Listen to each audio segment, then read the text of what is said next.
গলায় ফাঁস দিয়ে নিজের জীবন শেষ করেছেন সুমন সর্দার নামে এক ফুটবল সমর্থক। ঘটনার পর পুরো একমাত্র আর্জেন্টিনা দল হেরে যাওয়ার কারণে মারা গেল, মানে আত্মহত্যা করলো এক যুবক। সেটা কোথায় জানেন? আমাদের এই বাংলাদেশেই। তাহলে এখন বোঝেন যে বাংলাদেশের বর্তমান কি পরিস্থিতি আর কি অবস্থা, বিশেষ করে ছেলেপেলেদের। তাদের মা বাবারা যদি তাদেরকে ঠিকঠাক মতো খেয়াল রাখতো, তাহলে হয়তো বা এই দিন আজকে তার মা বাবার দেখতে হতো না। এখন শুধু কান্না করা ছাড়া কিছুই আর করার নেই।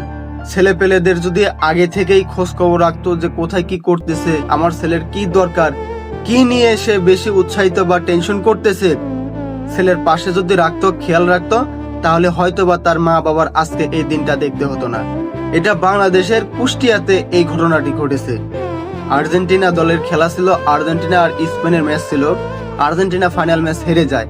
শুধু ব্রাজিলের সাপোর্টার বা অন্যান্য সাপোর্টার তাকে কটূক্তি কথা বলবে বা মজা করে ইয়ার্কি করে যে কথা বলবে, সেটাই সে মেনে নিতে পারবে না, যার কারণে সে আত্মহত্যা করছে।